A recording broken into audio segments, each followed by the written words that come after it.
Prezados amigos e amigas, uma boa noite para todos nós. Boa noite. Que o Senhor a todos nos abençoe, que tenhamos todos uma excelente noite, colhendo inspirações, forças, que nos possam auxiliar na caminhada lá fora, ante as lutas e desafios que fazem parte desta vida e que chegam sempre de acordo com as nossas necessidades.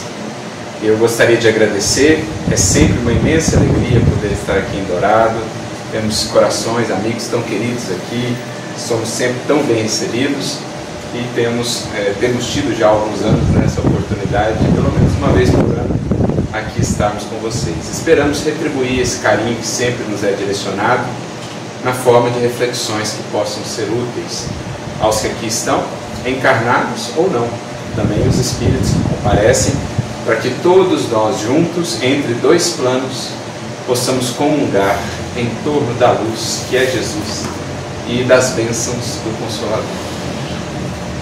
E o tema que nós propomos para reflexão nessa noite é um pouquinho diferente. Creio que talvez aqueles que viram a divulgação ficaram a se indagar sobre o porquê desse título. Pelo menos nós fomos abordados por algumas pessoas lá no Instagram quando nós divulgamos. Que título, que tema interessante, né? Sobre o que você vai falar.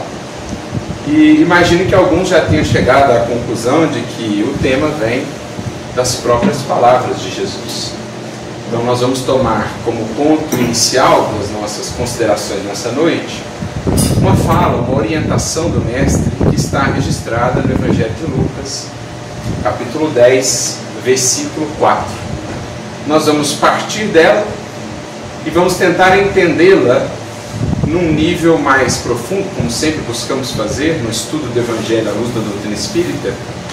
Aquilo que fala é o espírito que somos, aquilo que nos alcance em nossas buscas, em nossos anseios, em nossas necessidades de melhoria, de compreensão. Então, claro, recorrendo à doutrina espírita para abrir os nossos horizontes mentais e sentimentais, para que tenhamos a devida compreensão da palavra solar de Jesus, como assim nos define Emmanuel. Então, nesse capítulo 10 do Evangelho de Lucas, Jesus está dirigindo-se aos discípulos. No versículo anterior, versículo 3, ele traz aquela consideração, aquela fala que é muito conhecida, né? Ide, eis que vos envio como cordeiros em meio de lobos. E logo no versículo subsequente, no 4, ele traz uma orientação que complementa essas diretrizes para os discípulos. Isso é importante de nós atentarmos. Não fala ali Jesus com a multidão. Fala ali Jesus com espíritos que já estão mais conscientes de quem são, do que lhes compete ser, das renovações necessárias, ou seja, espíritos mais conscientes quanto ao dever, quanto à sua natureza e também quanto à realidade espiritual. Importante guardarmos esse ponto, porque no versículo 4 ele traz essa orientação dizendo: não leveis bolsa, nem alforje, nem sandálias. E ainda acrescenta mais: e a ninguém saudeis pelo caminho. Seguiria o texto com outras diretrizes para os discípulos, mas nós vamos nos deter nesse recorte, para tentarmos entendê-lo além de uma visão puramente literalista. Porque é preciso recordarmos sempre que o Espiritismo a todo tempo nos reafirma isso, em nos mostrando quem de fato foi e é o Cristo, como mestre do Espírito. É preciso entendamos que Jesus fala sobretudo ao Espírito. E se assim não analisarmos o Evangelho, corremos o risco de nos limitarmos excessivamente, muitas vezes, em algumas de suas falas, se as tomarmos muito ao pé da letra. Então, o que Jesus quis dizer com isso? Aos que forem no caminho, aos que atenderem ao chamado para adentrar essa senda do Evangelho, não levem com eles bolsa, nem alforje, nem sandália.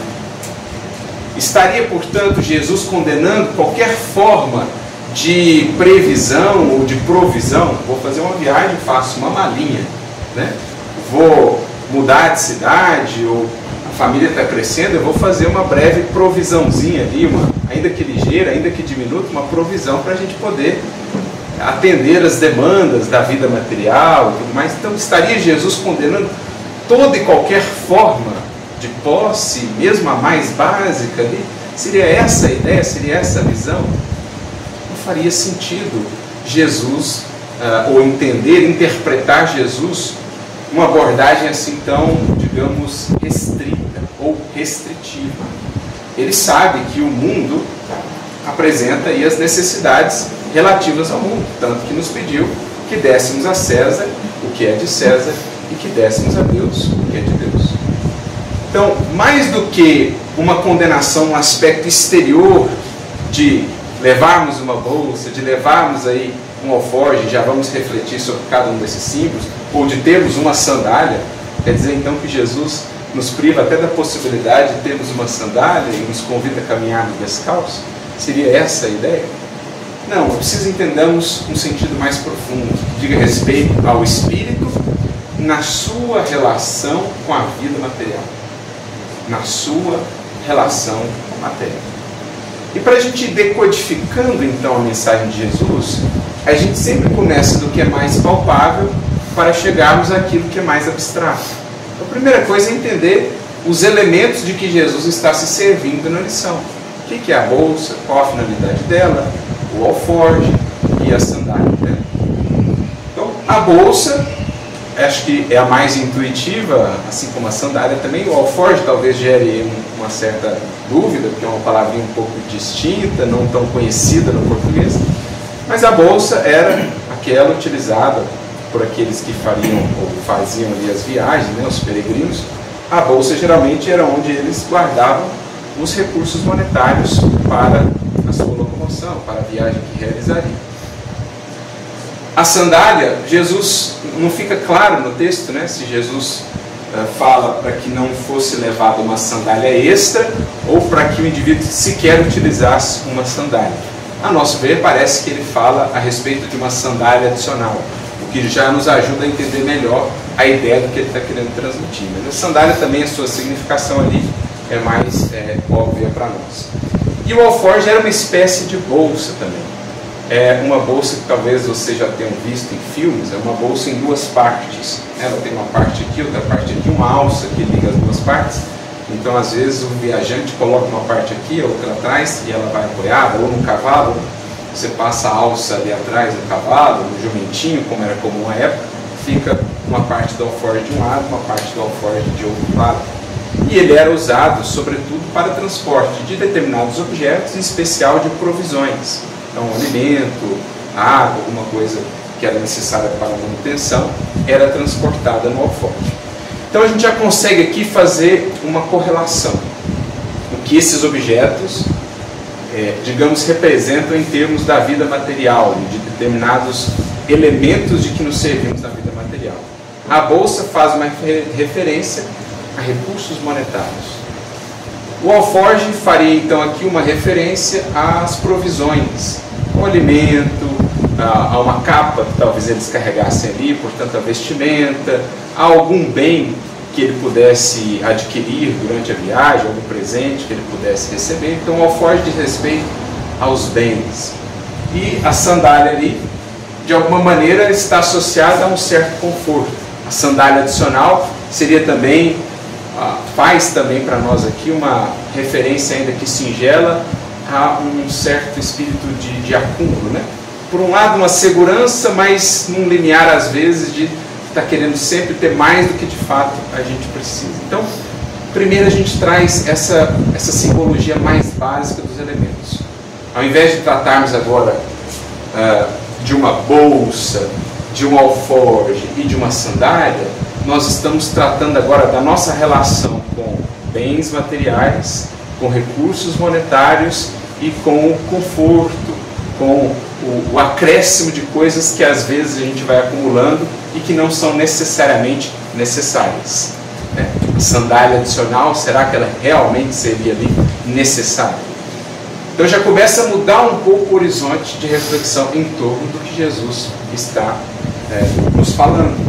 A gente começa a trazer isso mais para o plano interior. Não é mais o problema a bolsa lá fora, mas a minha relação com a bolsa, ou com o que a bolsa transporta. O problema não é mais tanto o alforje em si, mas o que o alforje transporta e a minha relação com o que ele transporta e com o que ele representa. O problema já não é mais ter a sandália adicional, é a minha relação com o conforto e às vezes com o acúmulo desnecessário de determinadas coisas, de determinados objetos. Então a gente começa a notar que Jesus está falando de algo que vai dentro de nós, na relação com a vida que nos cerca. Em nossa caminhada cotidiana, no transcurso da existência terrestre, como é que nós vamos lidando com essas coisas que fazem parte da vida, mas que às vezes ocupam em nós, em nosso coração, uma posição, digamos assim, um espaço maior do que deveriam ocupar. Na hierarquia de prioridades, talvez, estão em determinadas posições que deveriam ser reservadas a outras coisas, a outras buscas mais fundamentais. Mas para a gente abrir o horizonte em torno da fala de Jesus e torná-la um pouco mais palpável para nós, vamos fazer um estudo de caso. Vamos ao livro Paulo e Estevão, capítulo 4, da segunda parte da obra, em que nós temos um relato de Emmanuel acerca de dois desses corações que foram enviados em caminho pelo Mestre, ou ao caminho da difusão, da sementeira, do serviço com Jesus. Lembrando, lá no capítulo 10 de Lucas, Jesus está enviando os discípulos, ou seja, espíritos mais conscientes, espíritos mais despertos, para cumprirem no mundo a tarefa que lhes cabe. Não como quem caminha mais vida fora, completamente ignorante dos seus destinos, das finalidades maiores da vida. Trata aqui Jesus com espíritos já mais conscientes do que seja a vida e do que estamos fazendo por aqui. Então, nesse caso também, estamos a tratar de dois discípulos, grandes discípulos do Mestre. Paulo, à época ainda Saulo, e Barnabé. Primeira viagem apostólica que eles realizam. Aliás, eu acho que a esse tempo Saulo já havia mudado de fato o nome para Paulo. Acho que ele já tinha encontrado Sérgio Paulo, posso estar enganado. Mas os dois, então, na primeira viagem apostólica, chegam à região da Panfilha, que é aquela costa ali da Turquia, no sul da atual Turquia, que faz ali, margem, a costa do Mediterrâneo. Eles chegam à cidade de Perge. Até então estavam acompanhados do sobrinho de Barnabé, que era João Marcos. E João Marcos já manifestava ali um certo desânimo quanto àquela empreitada que ele havia abraçado. A princípio ele achou que seria mais amena a viagem, que seria meio que uma excursão, talvez algo mais turístico, e o choque de realidade já se afirmava pleno diante dos seus olhos e do seu coração. Era, na verdade, uma viagem de muita luta, de muitas renúncias, de muito sacrifício, de muita incompreensão, e ele ainda não havia estruturado em si, no seu próprio coração, a firmeza necessária. Então, se propõe a desistir. Ele já estava pendendo para a desistência, quando então Paulo fala: olha, nós chegamos até aqui a Panfilha, a Perge, mas quer saber? Eu acho que nós vamos além. Vamos subir aqui, vamos entrar terra adentro, mato adentro aqui, vamos ver onde a gente vai dar. Vamos levar o Evangelho até os confins, até onde o Senhor nos guiar. Na hora que Paulo falou isso, aí que o menino desanimou mesmo. Ele falou: olha, daqui eu não vou mais, daqui só para trás. E ele de fato acaba desistindo, depois de uma conversa que ele tem com o tio, ele tem uma conversa com Paulo. Paulo é bastante firme com ele. Foi daqueles choques assim que certamente o marcaram, porque ele abandona naquele momento, mas mais tarde nós temos notícias lá nas epístolas de Paulo solicitando auxílio a Marcos, o mesmo Marcos que mais tarde seria o evangelista Marcos, poderia descrever o evangelho, é aquele que desistiu lá naquele momento, naquela primeira viagem apostólica de Paulo e de Barnabé. Então, ele desiste, toma o navio de volta para a sua cidade, lá para Jerusalém, e ficam então Paulo e Barnabé. E Barnabé abraçou a proposta de Paulo. Quer seguir adiante? Vamos embora. Vamos entrar aí nessas estradas, nesse mato, nesses rios, sabe-se lá onde vai dar isso, mas nós vamos com Jesus. E o que nos chama a atenção nesse trecho é a descrição de Emmanuel. Porque Emmanuel sabe colocar muita beleza nas suas descrições, seja das personalidades, por exemplo, aqui nessa obra, como em todos os seus romances, né? Mas também nas cenas, nos próprios cenários, nos gestos. Ele descreve sempre buscando nos edificar, sempre buscando transmitir um conteúdo moral, um teor espiritual naquilo que fala. Então, ao descrever a simples viagem deles, que não era simples, mas ao descrever aquelas lutas aquela jornada deles, ele vai trazendo para nós elementos muito belos de compreensão sobre a própria mensagem de Jesus e sobre o seu poder transformador em uma vida. Então, em determinado momento desse capítulo 4, da segunda parte, Emmanuel começa a descrição e diz-nos o seguinte: depois do incidente, logo após o incidente aqui é a partida de João Marcos, os dois missionários demandaram as estradas impérvias. Palavrinha difícil. Impérvias. Quer dizer, estradas praticamente intransitáveis. O negócio era abrir mesmo com o peito as matas, cruzar rio, passar por pântano, estradas impérvias, encontrar caminho onde o caminho não está visível ou não está pronto. Era o que eles se propuseram a fazer. Pela primeira vez, foram obrigados a pernoitar ao relento no seio da natureza. Então, primeira noite ao relento. Sem qualquer cobertura, sem qualquer garantia, enfim, depositando toda a sua confiança e a segurança no amparo do alto. Vencendo precipícios, encontraram uma gruta rochosa na qual se ocultaram para repousar o corpo mortificado e dorido. O segundo dia da marcha escoou-se-lhes com a coragem indômita de sempre. Então, vamos fazendo a correlação dessa trajetória, dessa jornada desses dois corações com a orientação de Jesus. Vamos pensar, quais as garantias que eles tinham? Eles caminhavam com uma carruagem, eles caminhavam com homens armados a lhes protegerem de possíveis salteadores, eles caminhavam com a garantia de que amanhã encontrariam um local adequado para realmente dormirem confortáveis. Eles caminhavam assim com imensas bolsas, carregando provisões ilimitadas para o caso de algum imprevisto. Não. Eles se propuseram a caminhar, atendendo ao chamado do Cristo, de, por onde passassem, apresentar uma nova proposta de vida aos corações que ali estão. Então, isso fundamentalmente era o que os movia, atender ao chamado do Cristo.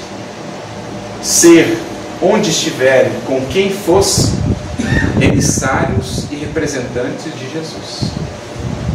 Os demais elementos, eles tinham, digamos, um básico, bem básico, e confiavam na providência divina. Na providência divina. A alimentação constituía-se de alguns pães trazidos de Perge e frutas silvestres colhidas ali e acolá. Resolutos e bem-humorados, enfrentavam e venciam todos os óbices. De quando em vez, era indispensável ganhar a outra margem do rio, ao toparem barreiras intransponíveis. Ei-los então apalpando o alveo das torrentes, cautelosos, com longas varas verdes, ou desbravando os caminhos perigosos e ignorados. Paulo chegou a dizer, em uma de suas epístolas, que nós não caminhamos por vista, mas pela fé. Então ali eles enxergavam aquela jornada não segundo as vistas do mundo. Você pensa, vai fazer uma jornada como essa? Eu quero um mapa, eu quero uma bússola, eu quero provisões garantidas e asseguradas, eu quero saber onde eu vou dormir, eu quero conforto mínimo, etc. Não, caminhavam segundo os olhos da fé. Temos o básico? Temos. Temos o principal? Temos. Um coração inflamado de amor e desejoso de servir? Temos. Pois seguimos. O Senhor proverá o restante. O Senhor nos dará o resto. Um dia a cada vez. Se eu estiver atento ao dever que me cabe, o Senhor fará o resto. Então é mais ou menos esse o espírito que os movia. Aqueles corações resolutos, repletos de incertezas ao seu redor. Não sabiam onde estariam no dia de amanhã, o que teriam, o que fariam, quais as provisões. No entanto, tinham uma certeza: em cumprindo seus deveres e agindo pelo amor e pelo bem, o Senhor os haveria de conduzir jornada afora, vida afora. A solidão lhe sugeria belos pensamentos.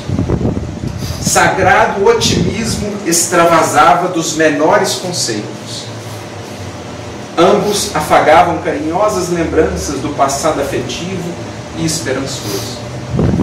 Como homens, experimentavam todas as necessidades humanas, mas era profundamente comovedora a fidelidade com que se entregavam ao Cristo, confiando ao seu amor a realização dos santificados desejos de uma vida mais alta. Como homens no mundo, experimentavam as necessidades básicas de criaturas do mundo. No entanto, pela própria descrição de Emmanuel, nós temos a sensação de estarmos diante de pessoas imensamente ricas, imensamente seguras, imensamente tranquilas. No entanto, isso contrasta com quão parcos eram os seus recursos materiais. Aqui a gente começa a entender o cerne da orientação de Jesus lá atrás, que se aplica muito bem a esses dois corações em jornada. Porque quando eles partiram, tinham sim, como a gente viu aqui, e veremos mais à frente, um alforje com alguns pães, uma capazinha, tinham lá suas sandálias, tinham lá uma bolsa com alguns parcos recursos. Mas ao partirem, essa não era a preocupação que tomava conta dos seus corações. Ao partirem, não era a preocupação com quanto a bolsa está cheia ou estaria cheia que dominava os seus corações. Ao partirem, ao jornadearem vida fora, não era a preocupação com quantos recursos estavam ali no alforje que dominava o seu coração ou que os deixava ansiosos. Tampouco a preocupação se tinha uma capa adicional, uma sandália adicional, se teria um conforto que considerassem assim mínimo. Não era isso que ocupava o seu coração, porque eles já haviam entendido com Cristo que esse tipo de preocupação é absolutamente secundária para quem caminha com Jesus. Porque eles já haviam entendido como funciona na vida a providência divina aos corações que sabem buscar e realizar o que é o mais fundamental. Aí a gente começa a entender a dimensão da fala de Jesus. Ao sair, não leve nem bolsa, nem alforje, nem sandália. Em outras palavras, no seu caminho diário da vida, quando você cruza a porta do seu lar, em tudo aquilo que você vai fazer, o que vai no seu coração? É o anseio de realização com Cristo que ocupa a principal posição e o maior espaço ali? Ou são ainda as preocupações de natureza material, que nos tornam assim tão inquietos, tão aflitos, que nos roubam tantas vezes a paz? Então Jesus está falando, não deixe que esse tipo de preocupações seja a sua principal bagagem nos caminhos da vida. Não deixe que esse tipo de preocupação seja o que te mova, o que te acompanhe toda vez que você cruze os umbrais da porta do seu lar para sair ao mundo. Que o que esteja no seu coração seja a preocupação de servir ao Cristo, de fazer o seu melhor. Porque a preocupação com a bolsa, com o alforje, com a sandália, deixa com Jesus. O que você precisar de recursos materiais, você vai fazer o seu trabalho, você vai cumprir os seus deveres, mas não deixa essa inquietação que diga respeito a isso tomar conta do seu coração, porque o Cristo velará por ti dentro daquilo que for necessário, não necessariamente dentro daquilo que for desejo seu. Então isso aqui nos remete a uma outra fala de Jesus, em que ele talvez traduza isso de maneira ainda mais completa e bela para nós. Sermão do Monte, capítulo 6, versículos 25 em diante. Aquele bonito discurso de Jesus em torno dos cuidados acerca da vida terrena. Quando ele nos conclama a olhar para os lírios do campo e para as aves do céu. Olhai para os lírios do campo, eles não tecem nem fiam. E no entanto vos digo em verdade que nem Salomão, no ápice da sua glória, se vestiu como eles. Contemplai as aves do céu que não ajuntam em celeiros, e no entanto encontram todos os dias a provisão de que carecem. Não valeis mais do que as aves? Jesus falando dos cuidados com os recursos do mundo, que tem a sua função, a sua razão de ser, existem necessidades básicas, mas o que ultrapassa isso começa a entrar no âmbito da inquietação, e essa inquietação é a que muitas vezes acompanha o nosso coração vida fora, tomando-nos energia, tomando-nos espaço mental e sentimental que deveriam estar consagrados à presença do Mestre, ao cumprimento do dever, à confiança, à segurança, à fé que nos deve mover vida fora. Por isso Jesus culmina esse discurso com uma das mais belas e mais importantes frases do Evangelho. No versículo 33 do capítulo 6 de Mateus, quando ele nos diz: buscai primeiramente o reino de Deus e a sua justiça, e todas estas coisas ser-vos-ão acrescentadas. Em outras palavras, questões materiais, questões do mundo, não deverão ser jamais, ou não deverão ocupar jamais, as primeiras posições em nosso coração. Faremos sim o que nos compete, dando a César o que é de César, cumprindo os nossos deveres para com a sociedade, nosso trabalho e tudo mais, mas que isso não ocupe de nós, de nosso coração, mais do que é devido. Porque daí nascem muitas das inquietações que atormentam a milhões e milhões de criaturas na experiência terrena. Porque, deixando de colocar o reino de Deus e a sua justiça em primeiro lugar, elevaram às primeiras posições a preocupação com a bolsa, com o alforje e com as sandálias. Quando Jesus nos havia dito: não leveis bolsa, nem alforje, nem sandália. O que significa também para nós uma reflexão fundamental sobre necessário e supérfluo. Para que reflitamos o quanto da extrapolação do necessário gera em nossas vidas a inquietude que nos consome a paz, os dias, a saúde. Porque a gente vê esses indivíduos aqui com tão parcos recursos, mas a transbordar em alegria, paz, segurança, uma confiança. Ao passo que vemos no mundo criaturas com muito mais recursos, com um horizonte assim muito mais definido, e que no entanto caminham atormentadas, aflitas, justamente pelas preocupações com a bolsa que não está tão cheia quanto desejariam, com o alforje que não está tão cheio quanto desejariam, ou com o número de sandálias que não é tão grande quanto desejariam. Isso nos leva a uma reflexão sobre o necessário e o supérfluo, e sobre a espiral do supérfluo, que toma conta de muitos e muitos corações, ainda hoje na Terra, e especialmente no mundo de hoje, em que as necessidades factícias parecem multiplicadas ao infinito, e que justamente por essa incerteza quanto aos bens e recursos do mundo, milhares e milhares de criaturas caminham tomadas por essa inquietação, não aprendendo ou não se dispondo a viver como Jesus nos pediu, a cada dia as suas lutas, a cada dia os seus recursos. Faça o que o reino de Deus te pede hoje, ou seja, a tua consciência, cumpra os teus deveres, no mais o restante deixe comigo, deixe conosco, com o alto.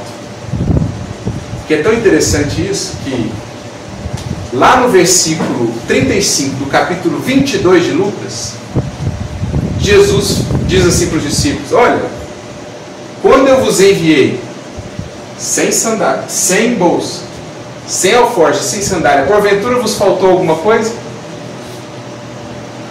Então Jesus, ele vai tirar lá a prova, vai tirar o feedback lá na frente. E os discípulos respondem assim: nada, faltou nada não. Então é muito interessante ver essa amarração que Lucas faz no seu evangelho, né? Lembrando que o evangelho de Lucas, em boa parte, é inspirado por Paulo, que é o testemunho vivo da adesão a essa proposta. Então, lá no capítulo 10, Jesus orienta os discípulos, dizendo: olha, é chegado o momento de vocês irem, vocês já entenderam qual é o papel da vida, da caminhada aqui, é hora de semear, é hora de difundir a boa nova, pelo próprio exemplo e pela vida. Vocês possam ir então, sem a bolsa, sem a alforje, sem a sandália. Muito tempo à frente, né? Já alguns anos à frente, dentro do período do ministério público de Jesus ainda, antes da crucificação, Jesus volta-se para os discípulos e fala: olha, lembra aquela vez que eu mandei vocês sem aquelas coisas? Porventura faltou alguma coisa? E os discípulos então respondem: nada, não faltou nada. O que a gente depreende disso? É Jesus a dizer para nós: confie em mim. Eu não falei que você podia ir tranquilo? Se você fizer o que te compete perante a consciência, o restante daquilo que você precisa e é necessário para o seu crescimento, não te faltará? Os discípulos tomaram a prova, assumiram, afirmaram: não faltou nada. Fica então a lição para nós: confia nele. Os discípulos já atestaram: não faltou nada. Por que nós não confiamos? Por que ainda tanta insegurança? Por que ainda tanta aflição? Por que ainda uma sociedade que, embora majoritariamente cristã, pelo menos aqui em nossa nação, uma sociedade regida ainda por tanta ansiedade quanto às questões do mundo e da vida material? Nesse tempo de velocidade, a criatura não suporta viver um dia de cada vez, dentro das dinâmicas que cada dia propõe, dentro das lutas de cada dia. Por quê? A escala de prioridades não está devidamente ajustada. Ainda dentro de nós, a bolsa, o alforje e as sandálias ocupam posições proeminentes em relação à busca do reino de Deus e da sua justiça. Mas, como falávamos, isso nos remete então a uma reflexão sobre necessário e supérfluo. E aqui nós nos lembramos de uma questão que está em O Livro dos Espíritos, questão de número 715, quando Kardec pergunta assim: pode o homem conhecer o limite do necessário? Já que nós estamos entendendo agora que a orientação de Jesus não é para que a gente não tenha o mínimo necessário, o mínimo estará ali, é para que não nos aflijamos com o que ultrapassa o básico, para que essas preocupações não nos consumam. Então a gente precisa entender e alcançar na experiência de cada um qual que é o limite do necessário. Para além dele, começamos a entrar numa espiral de necessidades fictícias, ilusórias, que vão cada vez mais nos consumindo. É aquela historinha do Chico, quando comentamos sobre o pão nosso, o Pai Nosso, vai dizendo, na parte do pão nosso de cada dia, ele diz, enquanto nos contentamos com o pão, está ok, nossos problemas começam da manteiga em diante. Ou seja, daqui a pouco é uma manteiga, daqui a pouco não é qualquer manteiga, daqui a pouco não é só a manteiga, é uma geleia, daqui a pouco não é... É uma maneira bem-humorada, singela, mas profunda, de falar dessa espiral de necessidade. Se eu não reflito sobre um limiar de necessário, para entender que além desse limiar eu começo a entrar em demandas e mais demandas que vão necessariamente me trazer mais e mais peso, mais e mais aflição, se eu não entendo, não busco refletir sobre esse limiar, eu vou sendo tomado por esse modus operandi que rege a vida de muitos ainda na matéria. Então Kardec pergunta, é possível conhecer o limiar do necessário nessa questão 715? E os Espíritos respondem que sim, dizendo, o homem ponderado o conhece por intuição. Olha que interessante. Então, quem que é o homem ponderado? Quem que é a criatura ponderada? É aquela que estuda para discernir, portanto, entende melhor a vida, as finalidades da vida, a si próprio, o que ela é, de onde ela vem, para onde ela está indo, por que ela sente isso, por que ela busca aquilo. Então, ponderar aqui no sentido de refletir, de analisar, de estudar-se a si mesmo e também a vida que nos serve. Ponderado aqui também no sentido de temperança, aquele que tem controle sobre si, aquele que não age por impulso, irrefletidamente. Aquele que estuda, aquele que ora, aquele que cultiva a vida interior, ele passa a ser mais sereno em suas decisões, em seu agir, em suas escolhas. Ele é mais ponderado porque ele reflete mais, ele analisa melhor as consequências. Então os Espíritos estão nos dizendo que a criatura que investe nisso, ela vai intuitivamente entendendo com mais clareza o que é necessário e o que passa disso. Em outras palavras, ela vai se tornando cada vez mais rica, porque ela vai conseguindo delimitar melhor o que é necessário e o que não é, e por isso ela vai tendo cada vez menos necessidades. E essa é a definição de maior riqueza que os Espíritos nos trazem. A gente pode conectar essa questão com a questão 926 do Livro dos Espíritos. Kardec, falando da sociedade do seu tempo, que era muito distinta da sociedade da época de Jesus, a nossa, dos nossos tempos de hoje, eu diria, acentuou ainda mais alguns excessos da sociedade do tempo de Kardec, mas já naquele tempo Kardec pergunta assim, olha, a sociedade, à medida que se desenvolve, ela parece multiplicar também necessidades. O que vocês acham disso? Pergunta para os Espíritos. E os Espíritos respondem assim, os vossos males estão na razão direta das necessidades factícias que criais para vós mesmos. Necessidades factícias aqui no sentido de necessidades que são artificiais, que não são reais. Eu preciso mesmo encher a minha bolsa com esse tanto? Eu preciso mesmo ter 10 peças de reserva para isso aqui? Eu preciso mesmo disso e disso, dessa espiral que nunca cessa? O mundo muitas vezes nos fará crer que sim. Somos bombardeados dia a dia com a ideia de que comprar e ter e tudo mais nos conduzirá a um estado de mais felicidade, quando em verdade compramos somente mais aflições, porque desconhecemos o limiar do necessário. E aí nos empobrecemos de simplicidade e nos enriquecemos de aflição. Por outro lado, aquele que sabe ponderar em torno dessas necessidades fictícias que o mundo cria, e portanto encontrar melhor o que de fato é necessário, dizem os Espíritos, esse que tem menos necessidades é por sua vez mais rico de paz, mais rico de leveza, mais rico de alegria. Quanto mais leve a bagagem da jornada, quanto menos amarrações com o que é do mundo, mais leve, mais livre se fará a caminhada. Então, voltando à questão 715, aquele que é ponderado intuitivamente vai compreendendo o que é necessário, o limite do necessário.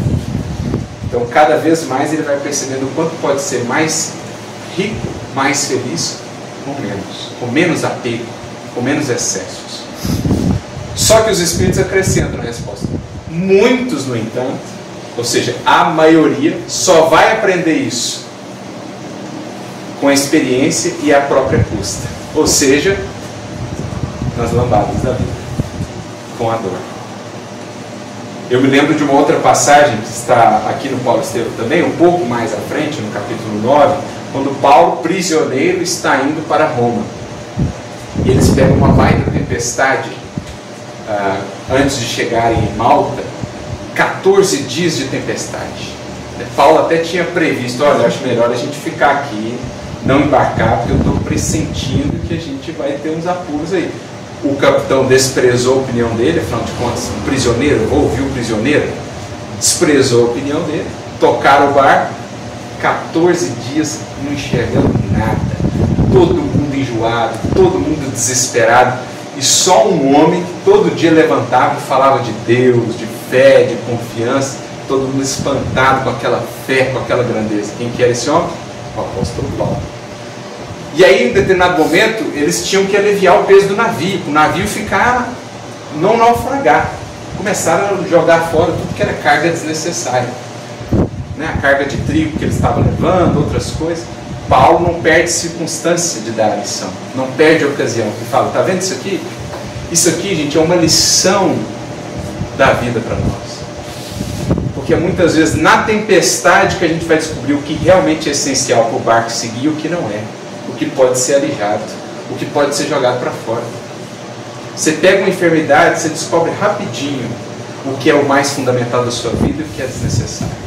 O que é absolutamente secundário, o que dá para viver tranquilamente sem.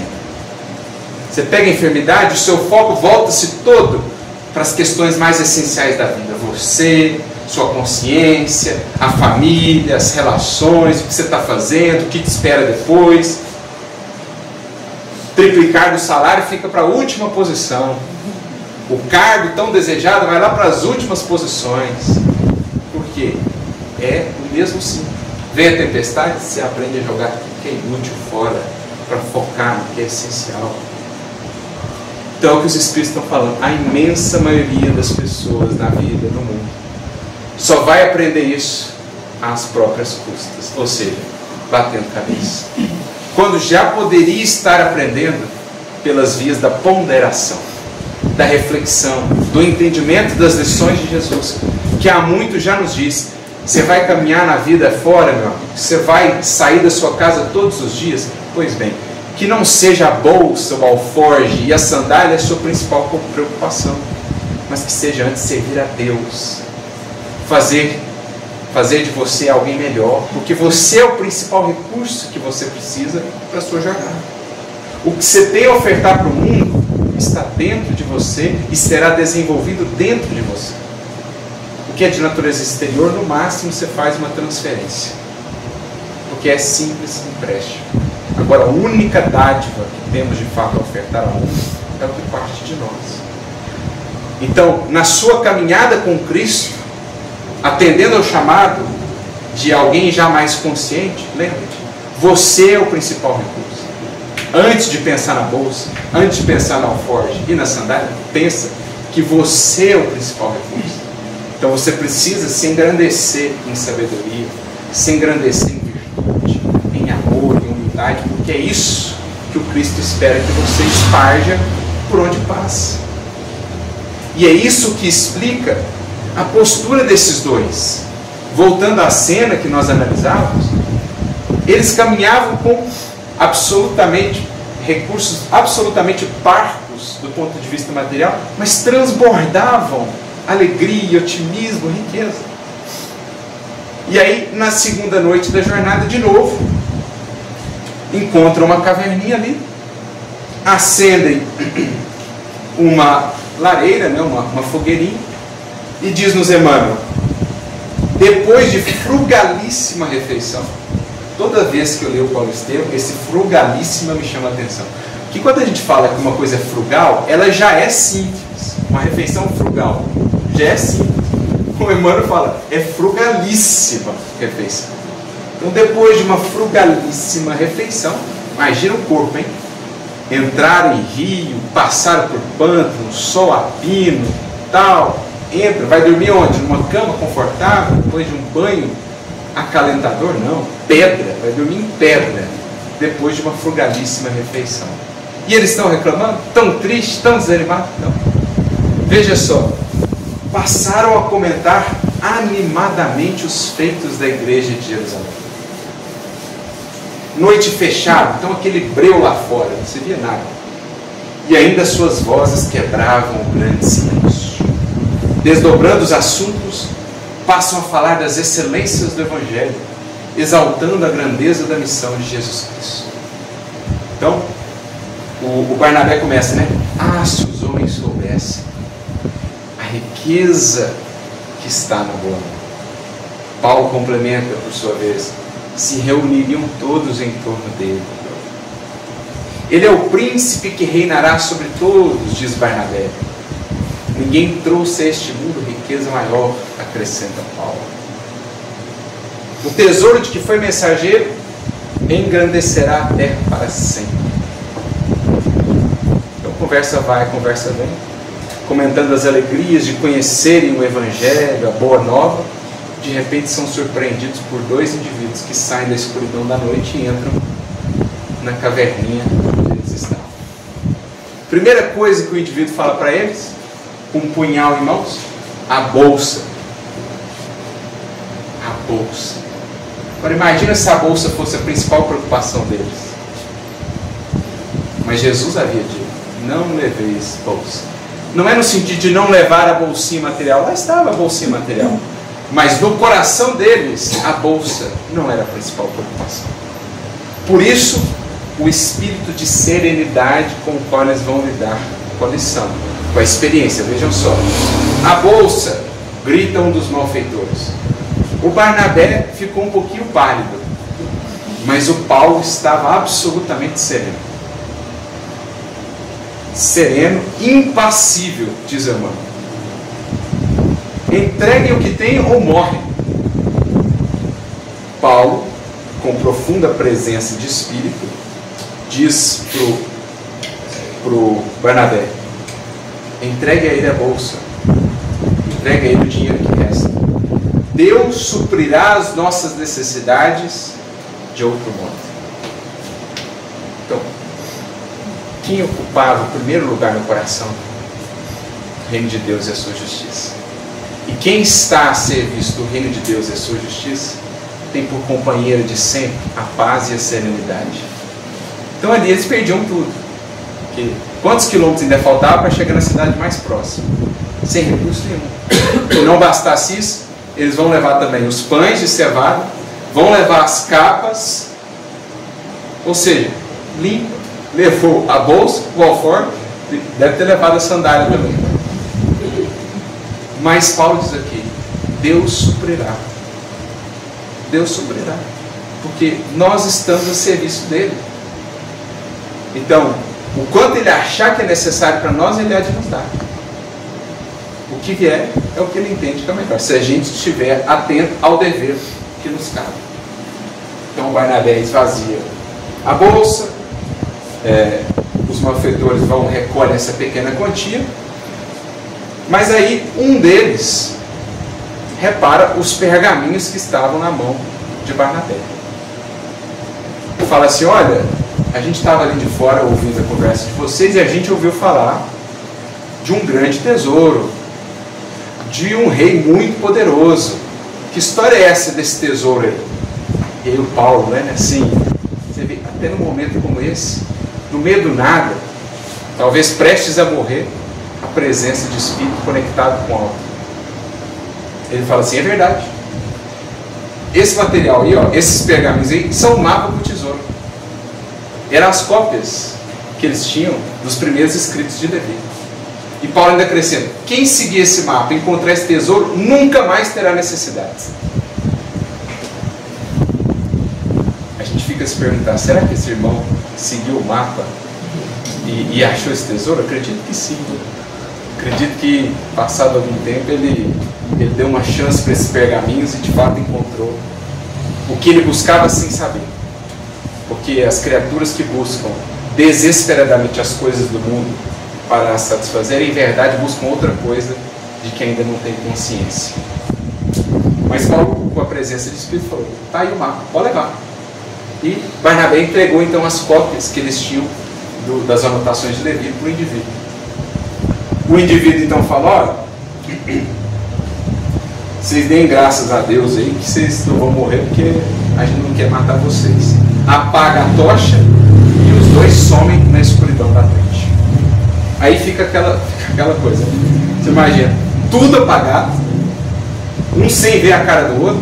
De repente o Barnabé pergunta naquele hebreu: e agora? O que a gente faz? A resposta de Paulo: a missão continua bem. Não contávamos com a excelente oportunidade de transmitir a boa nova aos ladrões. Percebe, gente, que a bolsa não ocupava em nada o coração de um indivíduo desse? Trazendo para hoje, ele podia perder tudo que está na conta bancária dele. Tá bem, vamos tocar, a gente consegue de novo, Deus há de prover. Tiver que ser, que será. Nós vamos fazer o nosso papel, contar com a providência divina.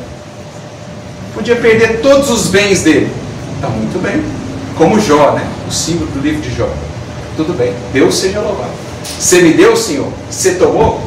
Deus seja louvado. Vamos seguir adiante, vamos seguir fazendo a vontade de Deus. Então veja, gente, como é que alguém consegue ter essa serenidade ante um cenário tão desafiador? É porque esse alguém já entendeu: ou não leveis a bolsa, o alforje e a sandália. Não dê às coisas do mundo uma preocupação, não dê a elas uma importância que não escape. Busque o básico, busque o necessário, etc. Isso é justo, isso é louvável. Inclusive, quando os Espíritos falam da felicidade no mundo, eles a sustentam em 3 pilares. Com relação à vida material, a posse do necessário. É o que eles dizem. Só. Depois, com relação à vida moral, consciência tranquila e fé no futuro. Eis os 3 pilares da felicidade no mundo. Tanto quanto não seja possível. Então, o coração, para manter-se assim tão sereno, tão tranquilo, é alguém que já mostrou que ali, quem ocupa a primeira posição na sua escala de prioridades é o Cristo. É o Evangelho. É o compromisso com o Evangelho. E ele ainda acrescenta, né? O Barnabé já estava um pouquinho mais abalado ainda. Fala assim: mas eles levaram os nossos últimos pães, também as nossas carnes. E o Paulo, com a mesma serenidade: não tem problema. Nós vamos encontrando aí muitas frutas silvestres pelo caminho. Não nos faltarão. E com relação à cobertura, a gente pode contar com os musgos das árvores. Não tem capa? Põe o musgo da árvore em cima. Enfia lá na raiz e dorme lá. Então olha, gente, a grandeza de resiliência de uma alma que aprendeu a passar pelo mundo com a consciência do valor da passagem pelo mundo, mas sem dar a ele nada mais do que compete a ele. Sem prender-se a nada. Portanto, uma paz imperturbável, uma serenidade que não está sujeita, não está suscetível às questões. Aí eles dormem, no outro dia acordam, Paulo sereno como sempre, Barnabé ainda um pouquinho quieto, porque ele falou assim: olha, de fato, perdão, um pouquinho mais para frente aqui, ó. Estou resignado com a carência absoluta de recursos materiais. Mas não posso esquecer que nos subtraíram também as anotações evangélicas. Como recomeçar a nossa tarefa? A gente lembra da maioria dos ensinos de cor, mas precisava consultar ali uma ou outra coisa, né? E aí que então Paulo tira a carta da manga, né? Aquele último trunfo. De dentro da túnica, assim, ele puxa uma outra cópia que ele trazia junto ao peito, junto ao coração, aquela que ele havia recebido de Pedro, aquela cópia que Estevão havia utilizado. Paulo guardava ela junto ao coração, como a dizer simbolicamente que nada era mais precioso ao seu coração, nada o preenchia, o enriquecia mais do que as palavras de vida eterna do Cristo. Na hora que ele tira aquilo de dentro assim da roupa, o semblante de Barnabé acende como se fosse um sol. E aí o irmão descreve, olha que bonito: engana-te, Barnabé, diz com um sorriso otimista. Tenho aqui o Evangelho, né, que me recorda a bondade de Gamaliel, foi um presente de Simão. O missionário de Chipre, Barnabé, apertou nas mãos o tesouro do Cristo. O júbilo voltou a iluminar-lhe o coração. Poderiam dispensar todo o conforto do mundo, mas a palavra de Jesus era imprescindível. Percebe como essa cena é a materialização da orientação de Jesus? Que parece, a priori, até meio radical demais, ou difícil de compreender. Aqui ela se materializa diante dos nossos olhos. Que é uma vida que sabe caminhar a estrada fora com a consciência de que, em buscando o reino de Deus e a sua justiça em primeiro lugar, tudo mais que vier é recurso de aprendizado, de renovação, de melhoria. As percas, os aparentes ganhos, tudo isso está a serviço de uma coisa maior, que independa de qualquer coisa lá fora, porque nasce de uma decisão interior. Aquele que se propõe a servir o Cristo encontrará sempre aquilo de que necessita, não aquilo que deseja, mas aquilo de que necessita para cumprir o seu mistério. Porque o principal que ele tem a ofertar no mundo não é simplesmente uma transferência de bens, mas é ofertar ele mesmo cada vez melhor, cada vez mais um reflexo do Cristo, a inundar, a difundir a boa nova para outras vidas. Então essa serenidade de Paulo, lidando com os reveses da vida material, fala muito aos nossos tempos. Em um mundo cheio de necessidades ilusórias, que apoquentam, que roubam a paz de tantas e tantas criaturas, de nós mesmos tantas vezes, como precisamos aprender com Jesus nestas suas palavras e dar a Ele o voto de confiança que os discípulos deram, que os levou mais tarde a afirmar, quando indagados, faltou alguma coisa? Todos eles responderem, nada.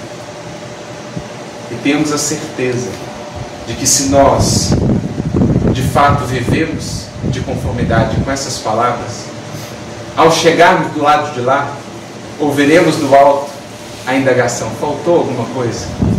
E teremos então a alegria de poder dizer, não faltou nada. Porque se falta, falta de nós.